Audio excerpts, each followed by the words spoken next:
Apakah dropshipper itu bisa sukses atau bisa besar? Bisa. Ada banyak kok beberapa teman-teman dropshipper itu yang udah gede banget, bahkan omsetnya itu udah miliaran per bulannya, gitu kan? Udah miliaran per bulannya dari dropship, dan dia nggak punya produknya.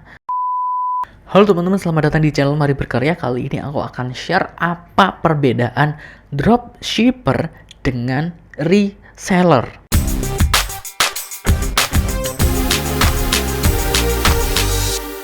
Oke, banyak sekali dari teman-teman yang tanya, Kak, apa sih bedanya dropshipper dan reseller?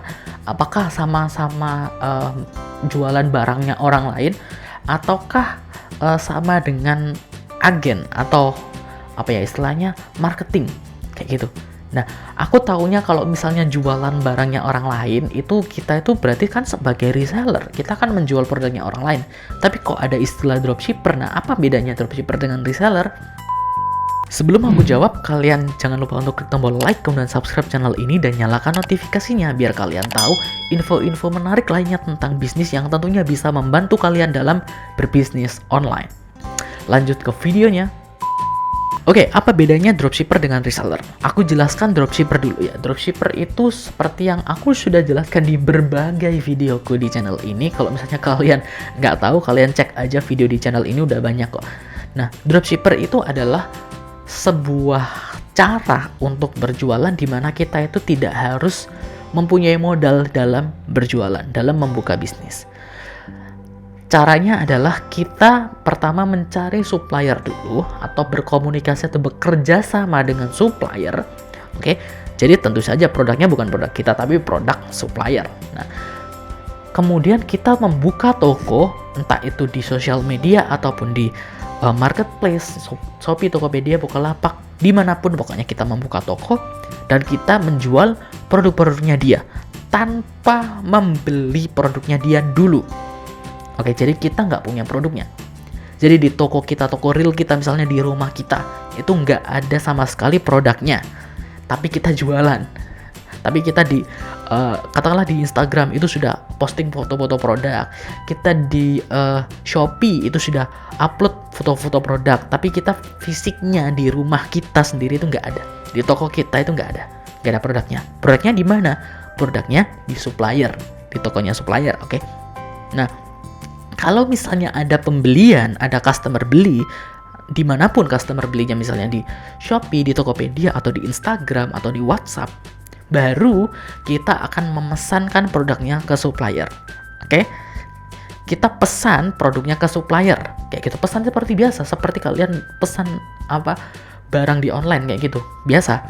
Nah, tapi kita bilangnya ke supplier, kirim produknya ke customer atas nama toko kita.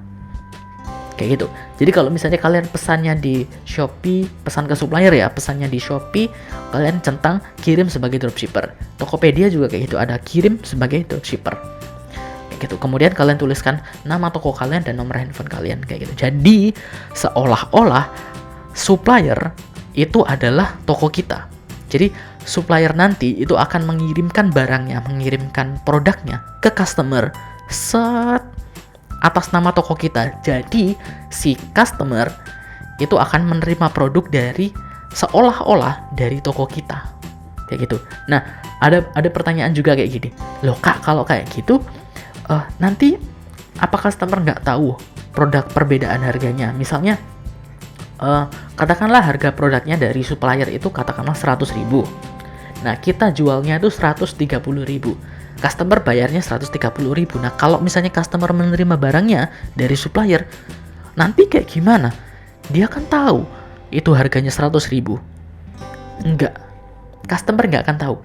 Supplier nggak akan mencantumkan harga dimanapun, harga produknya. Harga produk dimanapun. Di barangnya nggak akan ada harga produknya, di resinya juga nggak akan ada harga produknya. Kayak gitu. Jadi customer nggak tahu produk itu harga aslinya itu berapa, nggak akan tahu karena nggak ada. Kayak gitu. Jadi memang sistemnya itu seperti itu. Itu kalau dropshipper. Oke? Paham ya? Itu dropshipper. Kemudian kalau reseller seperti apa? Kalau reseller ya kita membeli produknya dari supplier. Ini belum ada customer sama sekali, kita baru mulai bisnis. Kita membeli produknya supplier, kemudian meminta supplier mengirimnya ke alamat kita, ke toko kita, bukan ke customer, karena kita baru mulai, belum ada customer. Oke, reseller ini ya. Reseller, setelah produknya dikirim, kita sudah menerima produknya, barulah kita jualan. Jadi produknya sudah ada. Sebelum jualan, produknya kita sudah ada. Kita sudah punya. Jadi produknya ada di kita. Itu reseller. Nah, reseller keuntungannya dari mana? Dari perbedaan harga. Contohnya, misalnya supplier itu memberikan harga khusus. Karena apa? Biasanya kan kita beli banyak. Oke? Misalnya nih harga yang tadi ya, produknya katakanlah 100.000 per produk. Tapi kalau misalnya kita beli 10, itu kita dapat harga grosir. Jadi harganya nggak 100.000 per produk, tapi katakanlah dipotong 10.000 jadi 90.000 per produk. Kayak gitu. Oke, kita dapat harga dari supplier itu 90.000. Kita beli. Set. Kemudian kita jual 130.000. Sama seperti dropship tadi kan, 130.000. Jualnya sama-sama 130.000, tapi untungnya si reseller ini adalah 40.000 untungnya. Ya kan? Kan beli dari supplier 90.000, kita jual 130, maka untungnya 40.000. Ini reseller. Kalau dropshipper tadi kan dapat dari suppliernya 100.000. Kenapa 100.000? Ya si dropshippernya kan beli satu produk doang. Kalau ada customer baru dipesankan. Kayak gitu. Simpelnya kayak gitu. Jadi kalau misalnya ada customer baru kita booking, baru kita pesan. Kayak gitu. Oke? Jadi itu gambaran besarnya. Kemudian enakan mana? Nah ini, enakan mana? Untungan yang mana? Ada plus minusnya sebenarnya. Kalau misalnya kalian itu baru mulai bisnis dan kalian tidak punya modal sama sekali, aku sarankan banget kalian pilih dropshipper. Jadi dropshipper aja dulu. Jadi dropshipper kan tanpa modal. Kalian paling cuman butuh handphone dan koneksi internet udah buat nyari supplier. Kalian cari-cari tuh di Shopee, di Tokopedia, kalian search produk apa yang pengen kalian jual. Misalnya kalian searching sepatu, ya udah kalian ketikkan sepatu. Nah, cari yang terlaris. Nah, kayak gitu, sortir berdasarkan yang terlaris. Nah, pilih-pilih tuh sepatu yang bagus kayak gimana. Misalnya udah nemu nih sepatu yang bagus, klik, tanya ke supplier, "Kak, apa aku boleh dropship produk ini?" Tak, setelah boleh, udah, dan kalau misalnya nggak boleh, ya udah ke supplier lain, ke toko lain, kayak gitu. Boleh dropship gak kayak gini? Misalnya boleh, ya udah oke. Ambil foto produknya, jual ke teman-teman kalian. Misalnya kalian jual ke WhatsApp, kalian jual ke atau upload produknya di Tokopedia juga atau di Shopee juga. Kayak gitu, atau upload di Instagram. Katakanlah misalnya sepatunya itu katakanlah harganya 120 dari supplier, kalian jual 150 kayak gitu. Nah, kalau misalnya ada orang yang beli, ya tinggal kalian minta uangnya. Kalau misalnya kalian pengen beli, kirim aja ke rekeningku kayak gitu. Nah, setelah kalian sudah menerima uangnya 150.000, kalian beli aja produknya ke supplier, kemudian meminta supplier mengirimkan ke alamat customer kalian. Kalian bayarnya berapa? Cuma 120. Jadi untung kalian 30.000. Oke? Kayak gitu. Sesimpel itu. Nah, kalau misalnya kalian punya modal, kalian punya uang, kalian punya tabungan, nah aku sarankan reseller. Kenapa? Keuntungannya reseller itu yang pertama, sudah pasti marginnya besar karena kalian beli barang tadi kan, beli barang grosir, karena belinya banyak pasti kalian dapat harga murah. Kayak gitu, lebih enak. Kemudian kalian juga tahu stok produknya itu tinggal berapa. Misalnya kalian beli 10, nah kalian bisa bilang ke customer, stoknya masih ada 10. Kemudian misalnya ada yang beli, stoknya tinggal 5, stoknya sisa 5, kayak gitu. Tapi kalau misalnya kalian dropshipper, kalian kan nggak tahu stok suppliernya berapa, kayak gitu.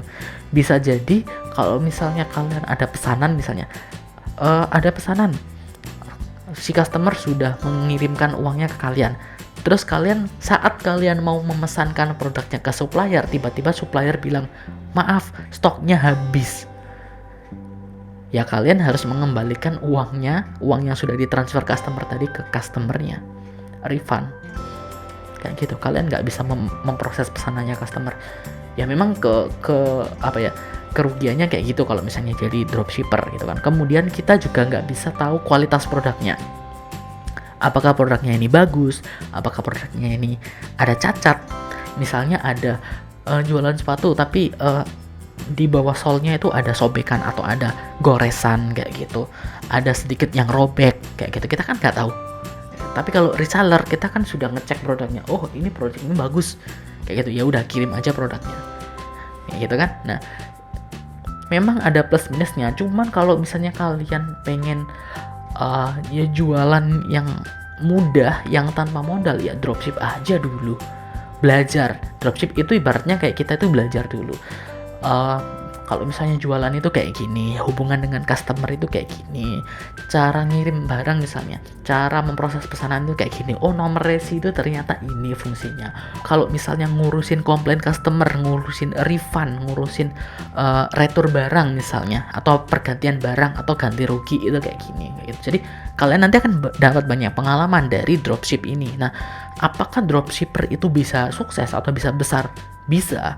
Ada banyak kok beberapa teman-teman dropshipper itu yang udah gede banget, bahkan omsetnya itu udah miliaran per bulannya gitu kan, udah miliaran per bulannya dari dropship, dan dia nggak punya produknya kayak gitu. Nah cuman kebanyakan dari mereka itu yang sudah sukses dropshippernya itu hanya memiliki satu supplier utama, jualannya itu satu jenis produk. Misalnya ada yang jualan baju atau ada yang jualan hijab, udah dia fokus ke hijab doang atau ke baju doang. Dia nggak jualan komputer, dia nggak jualan handphone, dia nggak jualan sepatu, dia nggak jualan makanan, cuman satu doang kayak gitu. Dan suppliernya juga, supplier utama ya itu cuman satu itu doang kayak gitu. Jadi dia udah bekerja sama dengan supplier, karena kita mendatangkan banyak penjualan ke supplier, banyak transaksi ke supplier, maka suppliernya akan welcome ke kita, akan senang, akan baik ke kita kayak gitu, dan bisnisnya akan semakin lebih lancar lagi. Ibaratnya kita saling menguntungkan dengan supplier kayak gitu. Makanya kalau misalnya kalian itu pilih supplier, aku sarankan juga itu jangan terlalu banyak, cukup satu aja supplier utama, ya satu aja yang terpercaya. Kalau supplier kalian pengen cari supplier yang lain, itu cari supplier yang backup itu maksudnya ya kalau misalnya supplier satu stoknya kosong, kalian masih punya supplier kedua backup untuk ya biar nggak terjadi tadi, biar nggak kalian mengembalikan uang tadi. Jadi kalau misalnya supplier utama nih bilang, wah maaf kak stoknya kosong, kalian bisa pergi ke supplier 2, kalian bisa kontak supplier 2, kak produk ini ada nggak? Kalau supplier 2 kosong katakanlah, kalian bisa pergi ke supplier 3 kayak gitu. Jadi suppliernya itu cuma backup doang, jadi supplier utama ya cuma satu doang, supplier utama kayak gitu teman-teman. Oke, kalau misalnya kalian bingung atau apa, atau nggak paham atau nggak ngerti, kak aku nggak ngerti di sini, aku masih kurang paham di sini, silahkan tulis aja di kolom komentar di bawah, kita diskusi sama-sama. Dan jangan lupa untuk klik tombol like, kemudian subscribe channel ini dan nyalakan notifikasinya. Dan juga kalian bisa cek link di description box di bawah, ada banyak sekali video yang bisa kalian pelajari yang tentunya bisa meningkatkan kemampuan kalian dalam menjalankan bisnis online tentunya. Saya Saiful, sampai jumpa di video berikutnya. Dadah.